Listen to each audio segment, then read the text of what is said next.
Thank you. My name is Svetlana Isakova. I'm a developer advocate at JetBrains, and I'm very happy to be here. Today, I want to talk what's going on in Kotlin right now. Just a second.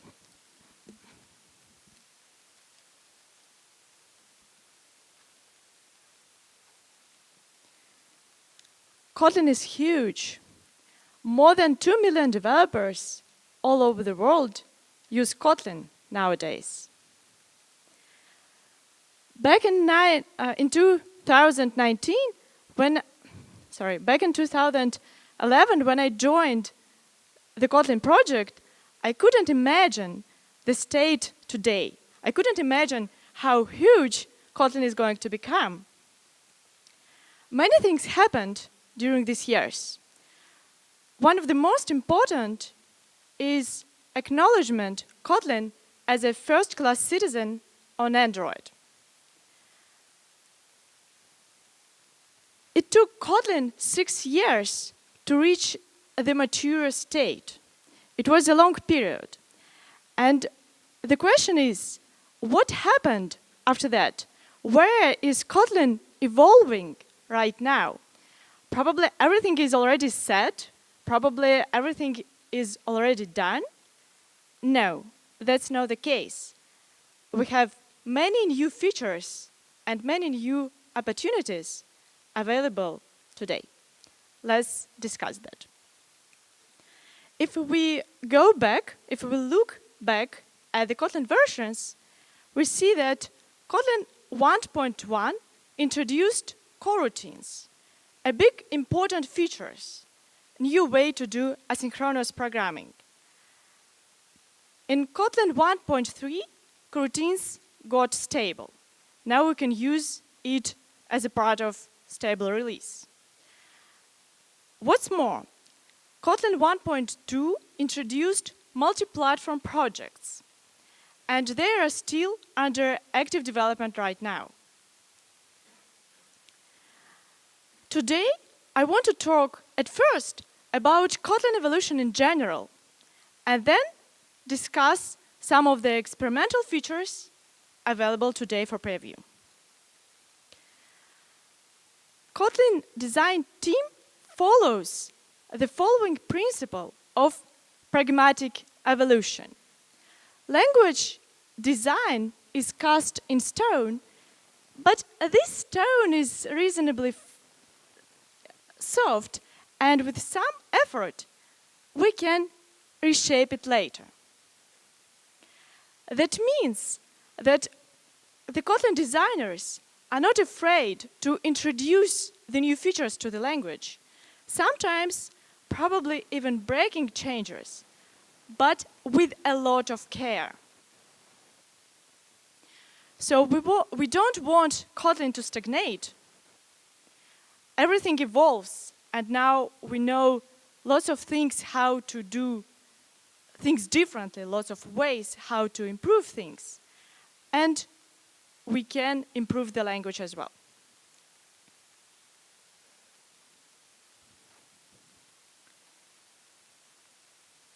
Pragmatic evolution means that we want to keep the language modern and at the same time provide the opportunity to comfortable updates to the new versions and be in touch with the community. For many languages, there is a hard choice between introducing new features to the language and not breaking existing code that people are already written, that is already in use. And Kotlin tries to find the pragmatic balance here.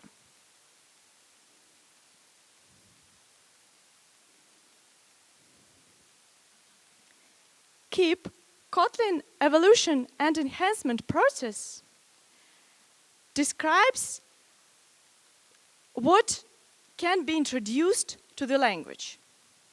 It's open and available for everyone to see, to follow, to take part in. You can follow the development of the new features in the language that you are interested in.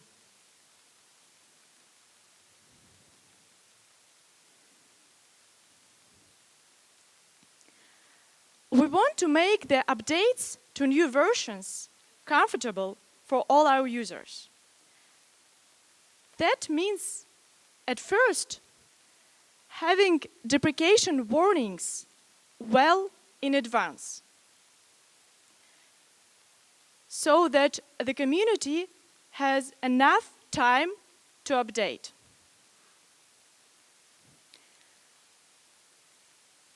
Also, we believe that the migration should be done automatically. You shouldn't by hand replace one function to another. That can be done by tools.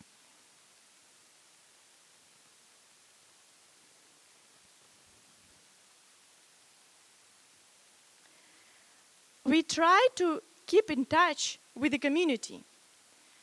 We believe that the community loves Kotlin, and Kotlin team also loves the community. It's their two-directional relationship. And Kotlin team tries to listen to the community, to gather feedback of what works, what doesn't work, what problems the community has, and address these issues. The community members can influence how the language evolves by participating in discussions around different features and design decisions.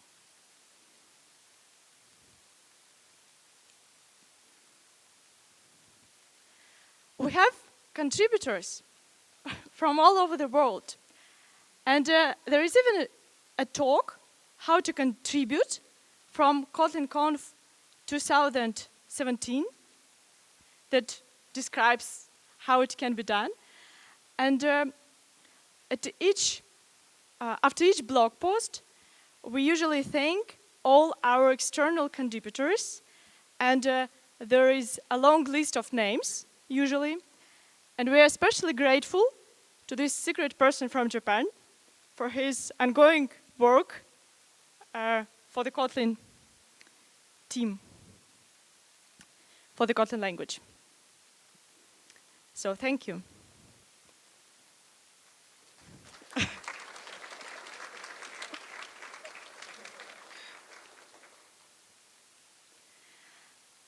Now, I would like to cover some experimental features that are available for you to try today.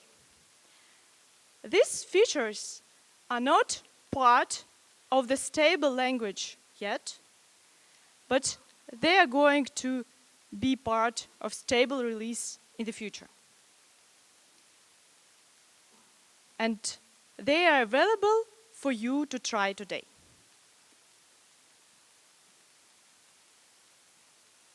The goal of having such experimental features in the language is to gather feedback, to let the community try these new features as early as possible, so that the final design knew all the possible problems, and the major goal is to improve the final solution, to battle test it, to test it in real life as early as possible.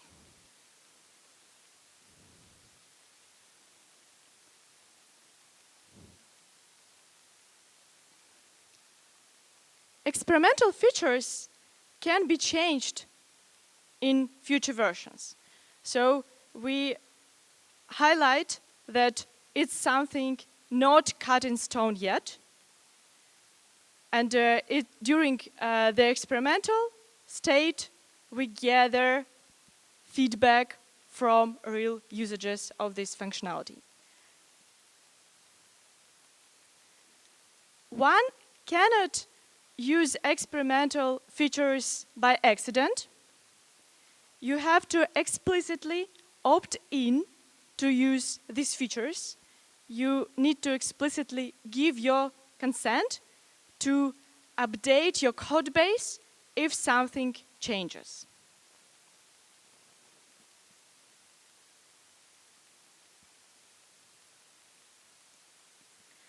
The same approach can be used also for libraries and also for the libraries from the community. You can, as a library author, you can release some parts of your library as experimental, and that will allow others to try it without the guarantees to support it forever.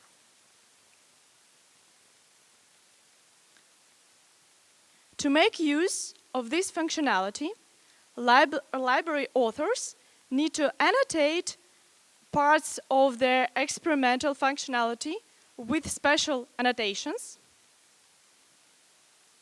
which is unique to their library, so they add annotation, new annotation, and then apply it to new classes or new functions. After that, the users of this library have to explicitly specify that they are ready to use this experimental functionality. So we try to share this approach of trying in a real life with library authors as well.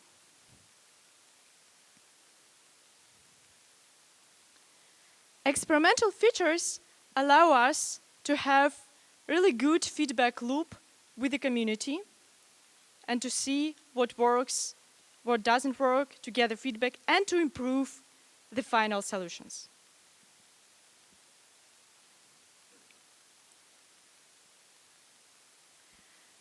Now I want to highlight some specific experimental features available for you.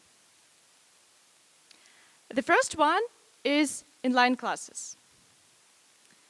Inline class is a wrapper to a value.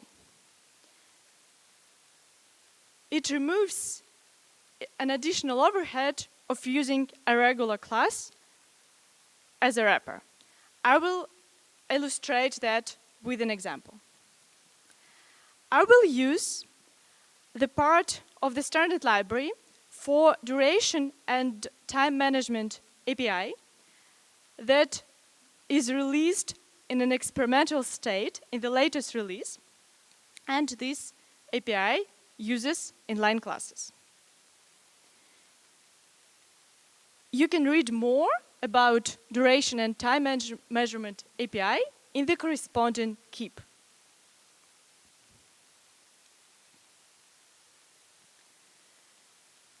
Let's say you want to define a function taking a duration unit as a parameter. For instance, I want to greet someone or do something after a given timeout. I create a function that takes a long parameter, and I assume that the value is passed in milliseconds. However, it's very easy to make a mistake and to parse a value in a different units. For instance, here I want to parse 2 seconds, but erroneously passed just 2 constant and not 2000. So that's not the best way to do this. Let's try another approach. Let's introduce different overloads for different time units. But that is too verbose. We have too many functions, and we have to write all the suffixes. Also, not what we would like to have. we can try just using a regular class. In the end, that's what classes are used for, introducing a new type. That solution works. However, in this case, we will have extra objects for every time when we create these duration classes. And we have too many extra allocations. Inline classes help us to solve all these problems. We define a class as an inline class, and under the hood, at the bytecode level, when I pass the value of inline class, the regular value will be passed instead. So in this case, no additional objects will be allocated.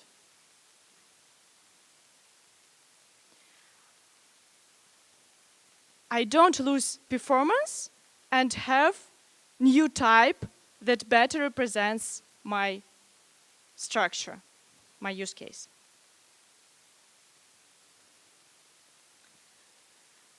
There are some constraints for inline classes. For instance, inline class is a wrapper for one object. That means it can only have one val property.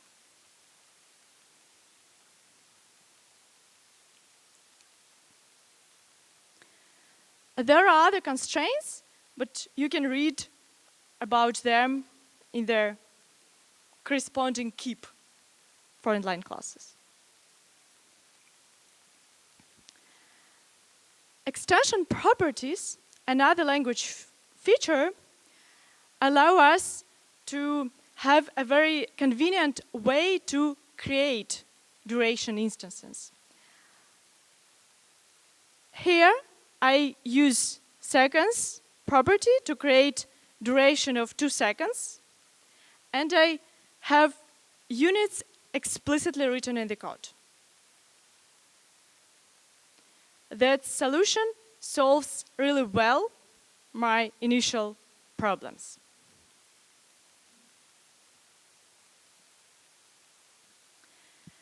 Read more about inline classes in the keep. Overall, this feature helps us to improve our APIs and avoid extra allocations. Inline classes, as well as duration API, are available as experimental features for preview today.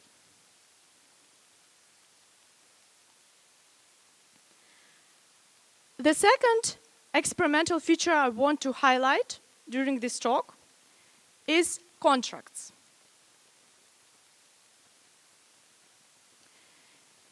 Probably you've noticed the changes with 1.3 release in the standard library.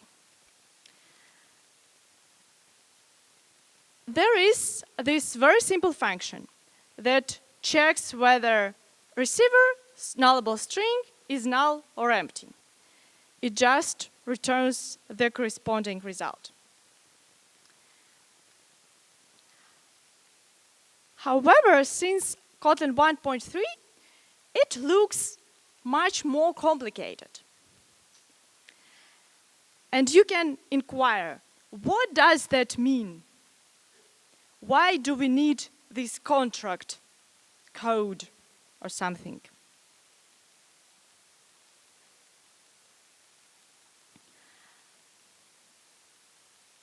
So why do we need it?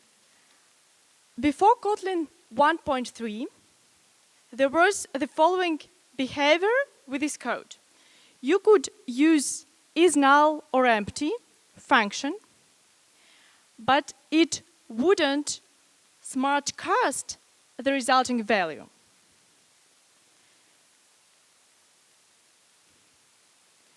This code didn't compile prior to Kotlin 1.3. However, the explicit way to write this checked worked. Here, you can call first on string variable without additional checks because the value is smart cast.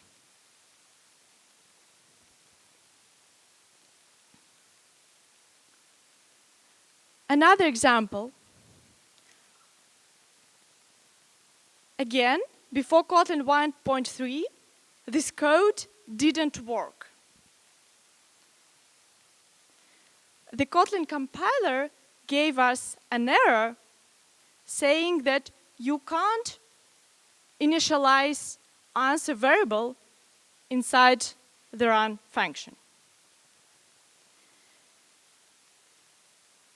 It didn't work because run is a regular function, and from compiler point of view, it's illegal since the compiler doesn't know what happens inside run, how run works.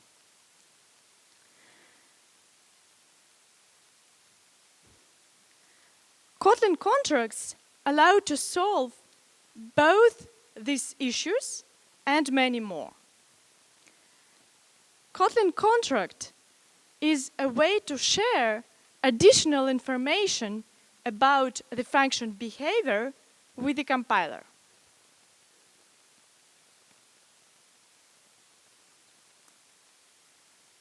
Here, we say to the compiler that if the function returns false, the receiver is not null. And then the compiler allows smart cast.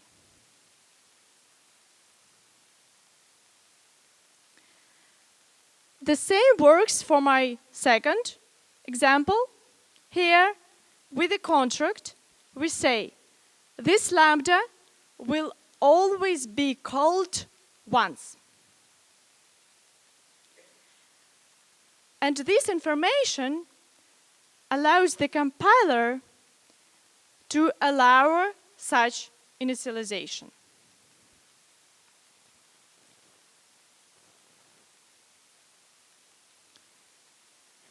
You can ask, why can't the compiler just infer this information? Why do we need contracts?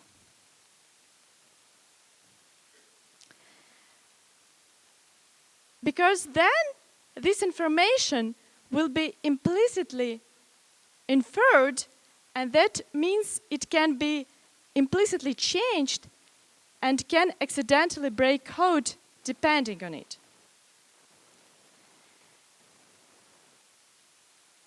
The keyword here is implicitly. We don't want to change code accidentally. And the contract gives us explicit statement about the function behavior.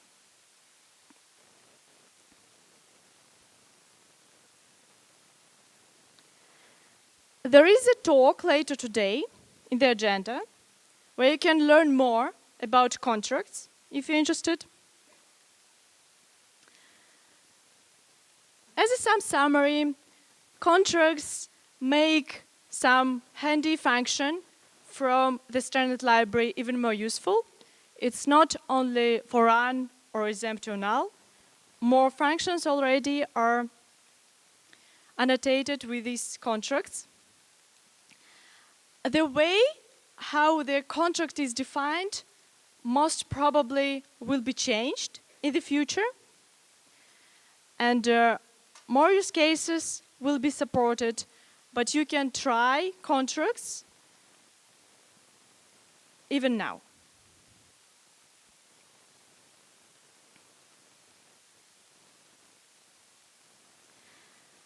The next feature I want to highlight is immutable collections. As you know, in the Kotlin standard library, list is read-only. under the hood, the actual reference almost always is mutable collection that can be changed, for instance, by other client.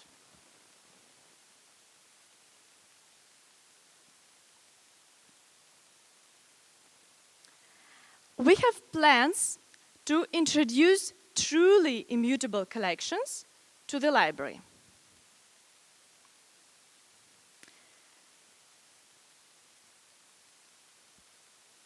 Immutable list will implement read-only list, and persistent list additionally will allow modifications of their initial collection.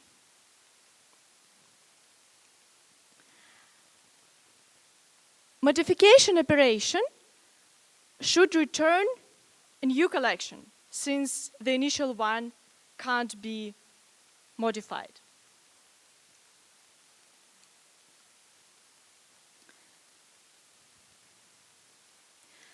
Under the hood, new collection shares parts of data structure with their original collection. So these collections are totally different implementations that are already presented in different languages and libraries, and we have plans to introduce them to Kotlin as well.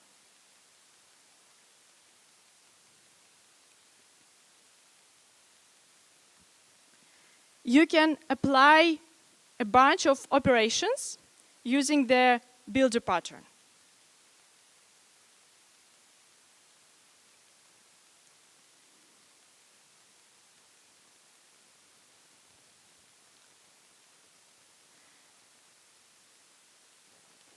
The build function will build a new immutable version of their collection.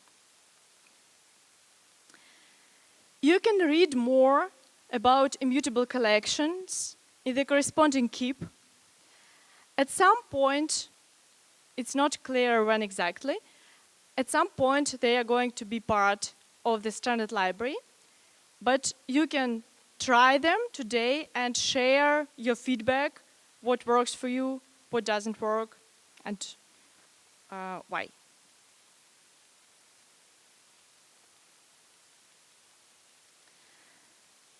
The next thing I want to mention is flows. When the coroutines appeared, many people asked what they should use, coroutines or reactive streams from RxJava. And the answer was, it depends on your use case. If you have natural flow of data or of events in your application, natural stream of events, then probably reactive streams work better for you. But for majority of asynchronous operations, coroutines provide a better, easier solution.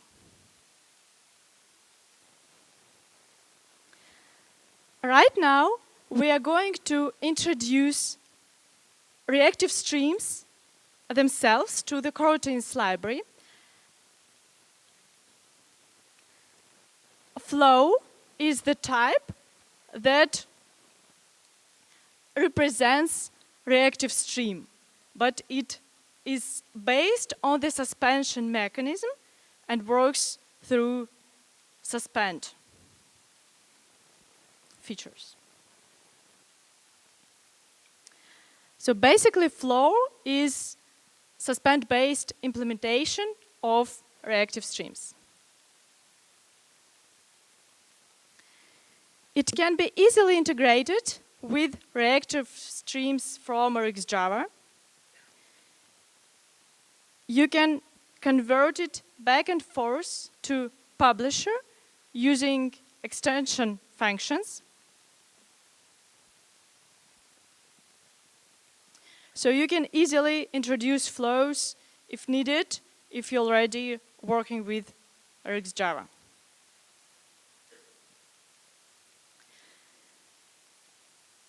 The major benefit of flows is that they support back pressure easily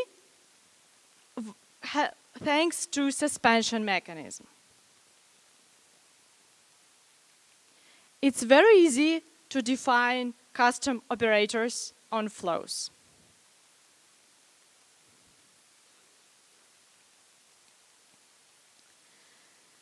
As a summary, flows bring reactive streams to coroutines library. They are also currently in an experimental state, but will get stable soon. And you can already try and play with them.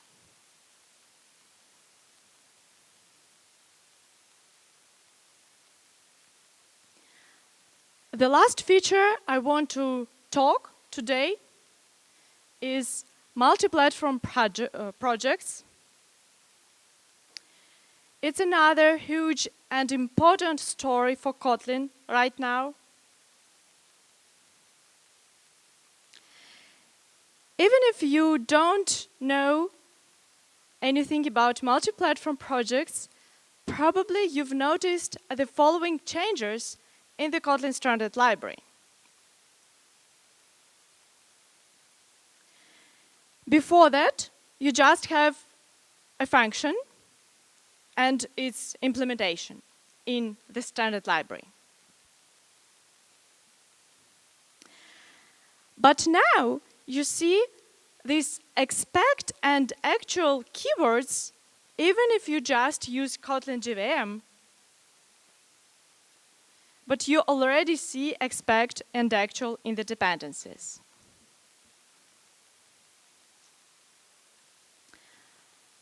And they are for multi-platform projects. The idea behind multi-platform projects is using the same language to share code between different platforms. If you want to share logic between applications for iOS and Android, it's now possible using Kotlin. If you now want to share the code between front-end and back-end, it's also possible with Kotlin.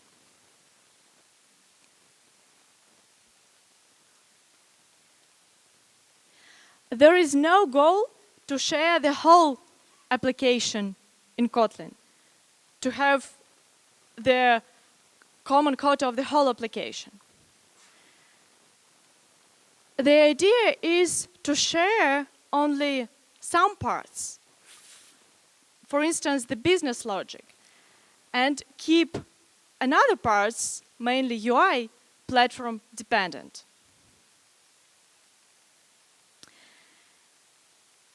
And the huge benefit is that this shared part might vary and might differ depending on your circumstances.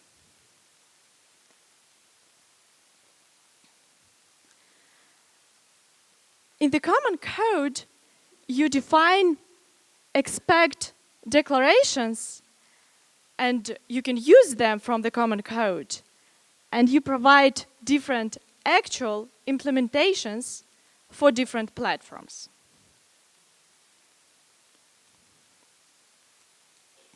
For instance, let's say we have the function that measures time.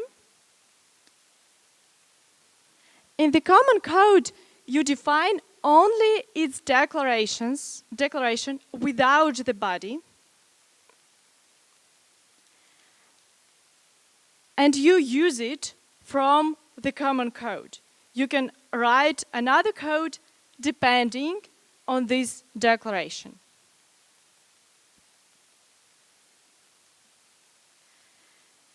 And for different platforms, you provide different implementations that now can use the platform-specific code.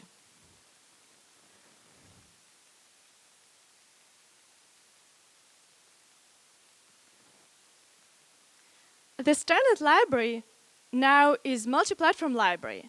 So it contains implementations not only for Kotlin JVM, but for Kotlin JavaScript and Kotlin native. And that's why you see these expect actual declarations.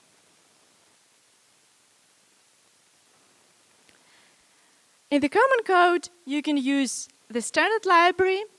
You can define and use expect declarations so that later you provide actual implementations.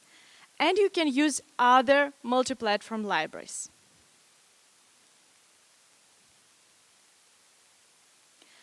There are already many multi-platform libraries available, including the one for HTTP requests, for serializations, and coroutines are now also multi-platform library. And there are many more developed by the community.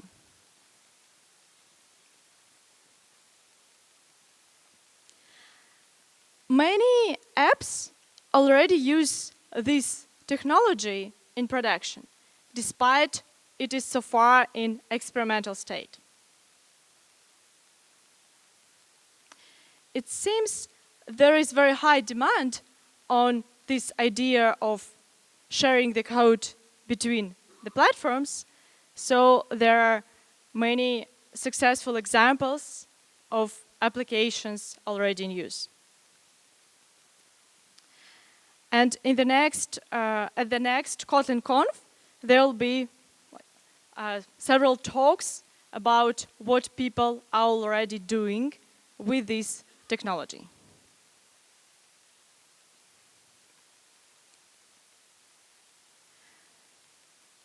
Multi-platform projects is a really novel approach to do multi-platform development.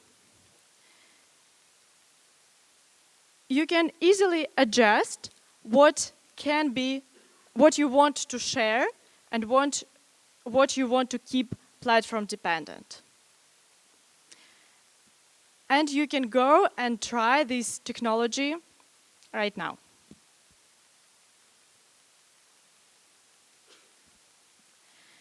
If you want to learn more about Kotlin, about basic Kotlin, there are some resources. Kotlin Action looks a bit differently here. Also, I'm currently working together with Bruce Eichel on another book about Kotlin. It's targeted not at Java developers, but at people who are new to even programming and at people who have no prior experience with Java. So that might be useful to catch on with the language. Also, there is course at Coursera, video course available for free in a so-called audit mode. It also covers basics of Kotlin and is targeted at experienced Java developers. It explains the differences in comparison to Java. If you want to learn more about coroutines and channels, there will be talk about it later today, but also we have so-called hands-on lab, which shows a project and explains how it can be improved with coroutines and later channels.